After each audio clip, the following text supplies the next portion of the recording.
So bali, good morning po. For today's video na naman tayo, meron naman tayo ditong property na pupuntahan na 4 na hektarya. So ito lang po ay meron tayo dito magiging right of way papasok dito sa property. So ito naman po yung daan papunta ng mga resort. Ito pong diretsyo na ito. Then ito naman po yung palabas po ng bayan ng Calawag. So bago ko po pasukin itong property ito, so ako nga po pala uli si Erwin Sibera ng Art of Field Realty 2, ay muli nyo samahan sa pagpasok para mabidyohan po yung ating pinabibinta po sa atin dito na 4 na hektarya na may pong nasasakupang poles. Tara po sa loob.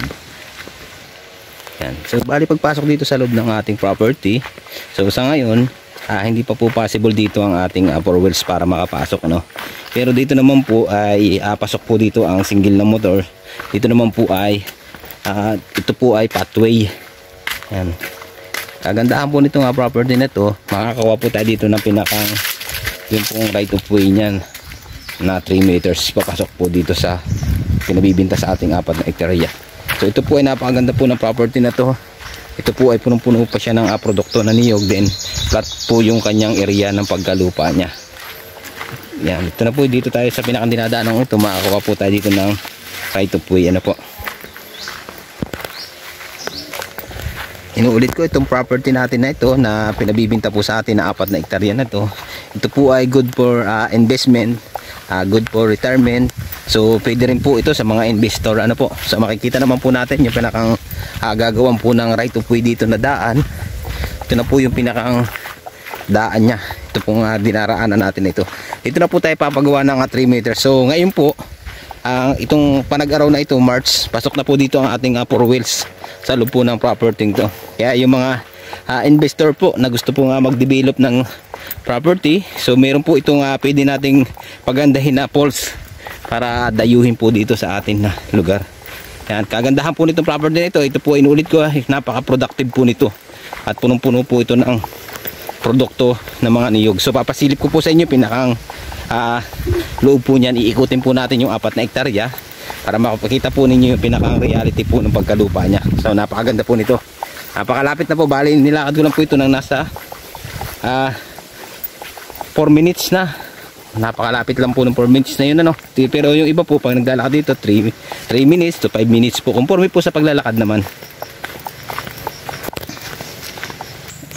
Yan, so bali nandito na po tayo sa pinakang property. So dito po tayo naggaling, yung pong daan na yan. So ito na po yung boundary. Ito makikita natin yung menyug na to. Yan pong papunta na po tayo dyan pababa, papunta doon sa may naglalakad pong dalawang kasamahan ko na yun. Then dito po ang boundary natin pag ganito, magilid tayo dyan at bumaba naman po tayo dito sa may boundary na to. So papasilip ko rin po sa inyo dito yung pinakang labak po nya. So dito po ay medyo masuka lang ngayon sa area na to, pero nandito na po yung ating sinasakupan po na sapa, nakadugtong po nung may mini pool. So ito pong nyug na isang ito, sa atin na pong sakop yan. Yan na po yung mga nyug na yan, makikita po nyo yung nyug na yan. Flat po yung kabilang area na yan, oh. Sapa lang po dito sa kabilang to, kaya dito tayo iikot sa may taas na to. So pasisilip ko po sa inyo ang kagandahan nitong loob po nitong 4 na hektarya yung pinabibinta po sa atin na ito. Yan. Bali nag-start na po tayo dito. Yan, dito na po, naglalakad na tayo sa may paloob. Makikita po natin dyan yung mga hardwood po. Ayan po yung tawag ito, yung yakal, isang puno po ng yakal. Then makikita po natin yung mga produkto po ng nyug. So napakadami po nitong produkto ng nyug at napakarami po nitong fruit bearing tree na sinasakupan dito sa loob ng property. Yan, meron po tayo dyan makikitang ito, langka. Yan. So pasok na pasok po dito ang ating service pag nagtag-init po sa lugar ng property na to. Yan. Kung inyong papansin po dito sa area na to na kinakalakaran kong ito po ay flat area po, ano. So medyo masukal nga lang po dahil sa kadahilanan nga po na ito ay pinabibinta na ng ating sealer. So madami naman po ditong produkto ng niyog. So ito po ay nakaka 8,000 pa kabuo po na ni Coco Pras dito ng ating sealer. So nagkakapira daw po sila dito ng nasa 12,000 to 15k.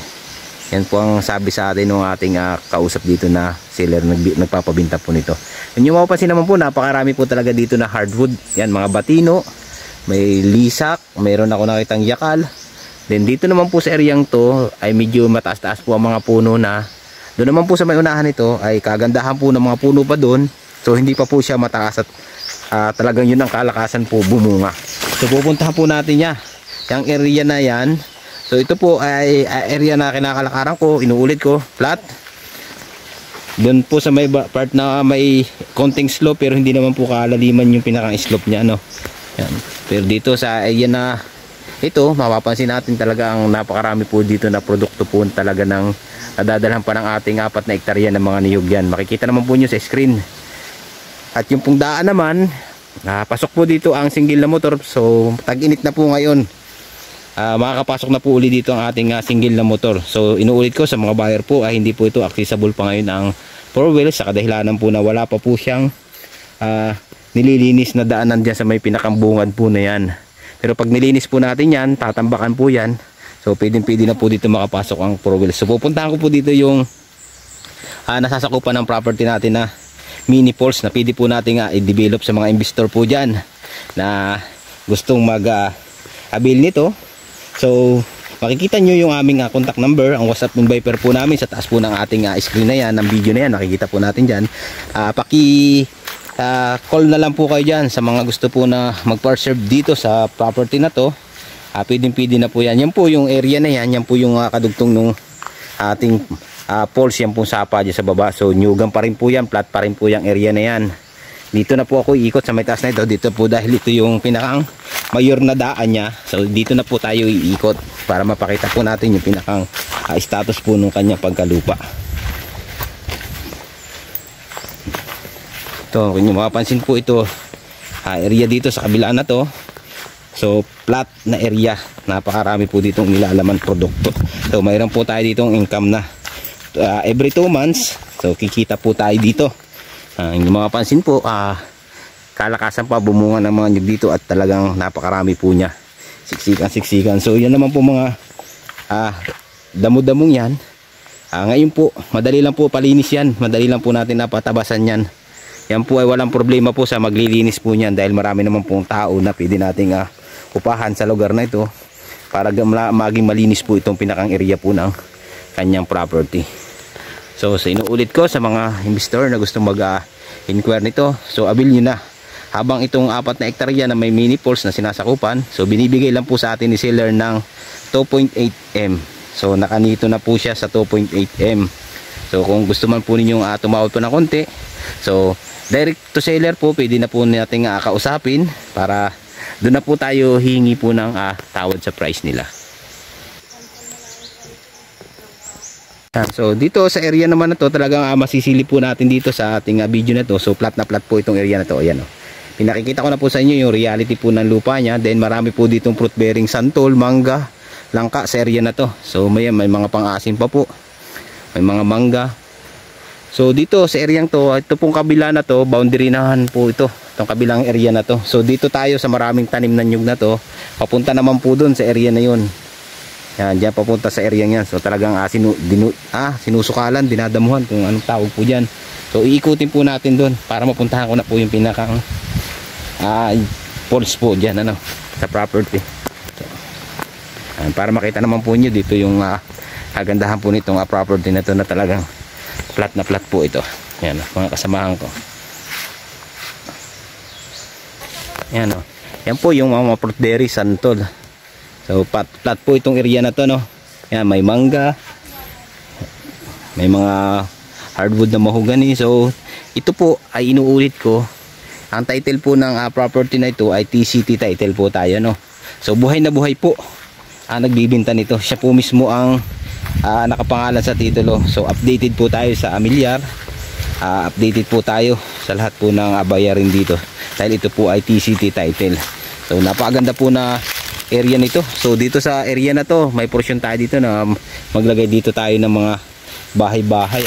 So sa kuryente naman po, napakalapit. Nasa 300 meters lang po tayo sa electricity. Ang kagandahan po dito, napalakas pa ng cellphone signal. Yan, iniikot ko na po sa inyo yung ating reality ng property dito na talagang marami po siyang produkto na niyog. Yan. Hanggang doon po sa kabila na yan. So dito po ay meron lang tayo ditong sapa. At kadugtong po natin dito yung pinakang Busay ano po. Pupuntahan natin yung pinakang poles po sa baba na yan. So sa mga buyer po namin dyan na retirement, investor o kung ano pa man po na hanap nyo, ay ito na po ay abilin na. Habang ito pong property nito ay murang-mura na po na pinabibinta sa atin ni seller yan. At ang reality naman po ng lupa niya, so 80% flat, then may konting slope. Kabila naman po niya slope na yan, flat na rin po siya. Then yan na po yung pinakang reality ng pagkalupa niya. Yan, so dito sa area na to, so papalinis lang po natin, tatanggalin lang natin yung mga sukal-sukal na damo. So yan, nakakakita po ako dito, kamagong. Ayan po, may puno po ng kamagong na malaki. Yan, bali isang puno pong kamagong. So dala po natin ito. Ito pong property natin dito, meron po tayong source of water. May mga bukal po dito. So dyan na po yung pinakang falls. Yan po sa baba na yan. So medyo labo lang po dito yung tubig nya. At nag-ulan po kagabi. Yan. Yan po yung pinakang falls nya. Ito po yung may running water. Yan, yan po baba. Then yan na po yun falls nya. Ito po ang kagandahan ng property na ito. Meron tayong nadadalhan na pwede natin i-develop na resort. So doon po yung may taas, pwede tayo magtayo ng mga bahay-bahay doon na cottage na po. So ito na po yung pinakang falls nya, no, na pwede po natin i-develop sa mga investor po dyan. Ito na po.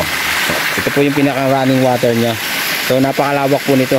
Doon pwede tayo magtayo ng kubo doon sa may area na yon. Yan na po yung pinakang bato nya paikot.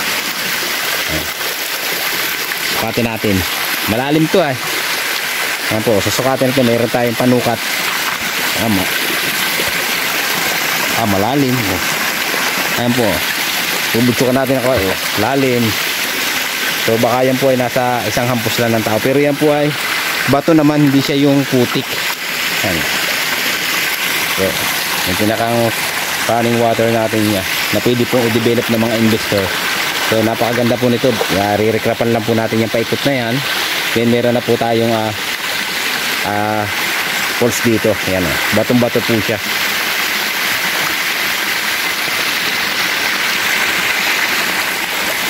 Bali pupuntahan ko naman po doon sa may taas na palabas na po ako dito sa area ng property. Ayan, ito yung sapa na pinistuhan ko kanina doon sa taas, doon sa may area ng taas na yon. So ito na po yung sapa na yun, yung pinakita ko sa inyo nasa loob ng ating property. Ayan, bali ito naman po hindi siya putik. Bali siya ay anapig. So doon naman po yung pinakampos niya, yung pinuntahan ko po kanina, yung pinakita ko sa inyo. Then pupunta na po uli ako dito, palabas na po ako doon sa property ng 4 na hektaryang to. So inuulit ko sa mga gusto pong mag-avail nito. So napakamura na po nitong 4 na hektaryang ito. Binibinta lang po sa atin ito ni seller ng 2.8 M po So ito po ay may pulse, madaming nilalamang produkto ng niyog. So meron po tayong income dito every 2 months. Then meron pa tayong pwede natin gawing resort dito na pwede nating i-develop na para dayuhin ng mga taga rito. So maglagay lang po tayo dito ng entrance. So may income na rin po. Ito na po sinasabi ko sa inyo na portion na pwede nating pagtayuan po ng mga cottage na bahay. Dahil ang pulse naman po, pag nalinis natin itong area na to, andyan lang po sa baba, sa area na yan. So dito na po yung pantay na area niya na pwedeng pagtayuan po ng mga bahay niya. So dyan po yung pulse. Yan ang galing sa may baba na yan. So inulit ko sa mga buyer po namin dyan na hindi pa nakasubscribe, pakisubscribe na po, pakipindot na rin po yung ating notification bell para lagi po tayong updated sa mga video po nating ina-upload na murang property. So ito pong video kong ito mga ka-farm. So sa sandalian na po natin itong puputulin. So inuulit ko po sa mga gusto mag-inquire nito, contact na po kayo sa aming contact number na makikita sa taas ng ating screen. So maraming salamat po sa ating mga subscriber. Thank you for watching.